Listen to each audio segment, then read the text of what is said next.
pagi. Ibu, perkenalkan nama saya Ibu Nafiza. Saya mahasiswi dari Universitas Islam Negeri.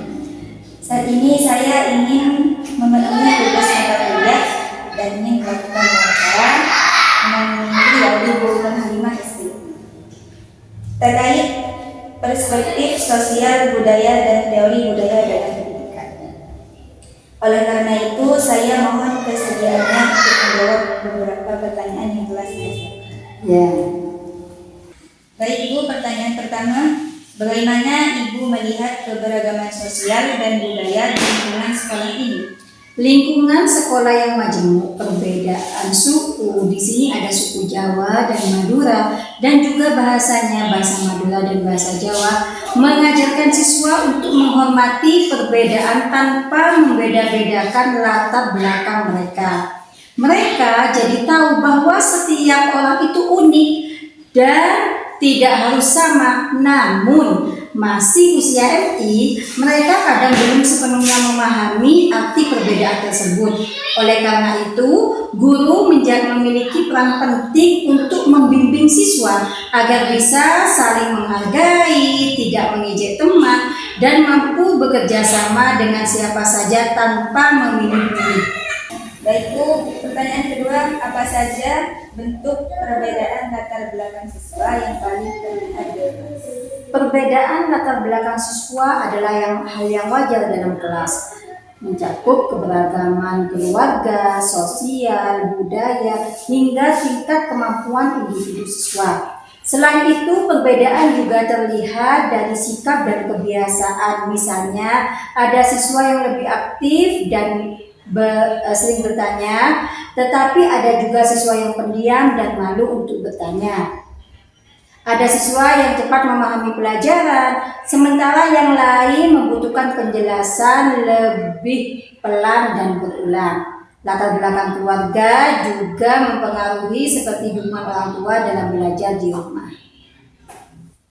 Baik Bu, pertanyaan ketiga, apakah perbedaan bahasa, kebiasaan atau nilai budaya pernah memengaruhi pemahaman siswa terhadap materi pelajaran? Ya, perbedaan bahasa, kebiasaan, dan nilai budaya sangat mempengaruhi pemahaman siswa terhadap materi pelajaran. Perbedaan bahasa yang tidak dijembatani oleh guru bisa menyebabkan pemahaman bagi mereka. Nilai budaya yang mempengaruhi, misalnya ada siswa yang dianjurkan untuk lebih diam dan tidak banyak bicara, sehingga mereka jarang bertanya walaupun belum paham.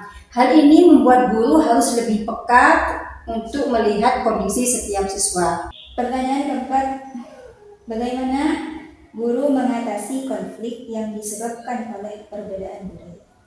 Jika terjadi konflik, biasanya saya akan menenangkan mereka terlebih dahulu agar situasinya tidak semakin memanas.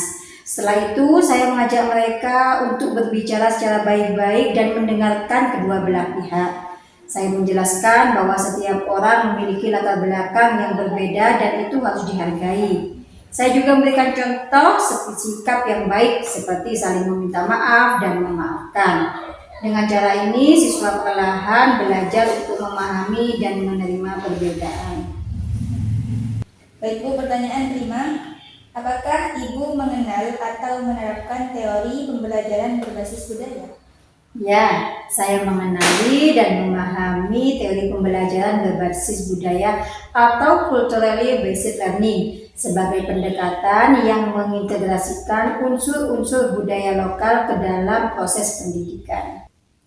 Bagi Ibu, pertanyaan keenam, apa tantangan terbesar dalam mengajar siswa dengan latar belakang budaya yang beragam? Tantangan terbesar adalah menyesuaikan cara mengajar agar semua siswa bisa memahami pelajaran dengan baik. Karena kemampuan dan kebiasaan mereka berbeda-beda, guru harus menggunakan berbagai cara agar pembelajaran bisa diterima oleh semua siswa. Selain itu, menjaga agar tidak ada siswa yang merasa berbeda atau dijauhi juga menjadi tantangan bagi guru. Oleh karena itu, guru harus selalu mengawasi dan membimbing mereka dengan sabar. Baik Ibu, pertanyaan terakhir, Apa solusi yang diterapkan untuk meningkatkan pembelajaran berbasis keberagaman budaya? Solusi untuk meningkatkan pembelajaran berbasis keberagaman budaya berfokus pada pendekatan yang inklusif, kontekstual, dan memanfaatkan kearifan lokal. Selain itu, saya berusaha menciptakan suasana kelas yang nyaman, aman, dan saling menghargai sehingga semua siswa merasa diterima. Saya juga sering memberikan pesan-pesan tentang pentingnya toleransi dan saling menghormati. Dengan cara ini diharapkan siswa tidak hanya belajar pelajaran, tetapi juga belajar menjadi pribadi yang lebih baik. Baik, Ibu. Terima kasih. Demikian wawancara yang dapat saya lakukan. Saya mengucapkan terima kasih atas waktu dan kesediaan Ibu dalam memberikan informasi yang sangat bermanfaat bagi saya. Mohon maaf apabila dalam pelaksanaan wawancara terdapat kekurangan atau hal yang kurang berkenan. Semoga Ibu senantiasa diberikan kesehatan dan kelancaran dalam menjalankan aktivitas. Amin. Assalamualaikum warahmatullahi wabarakatuh. Waalaikumsalam.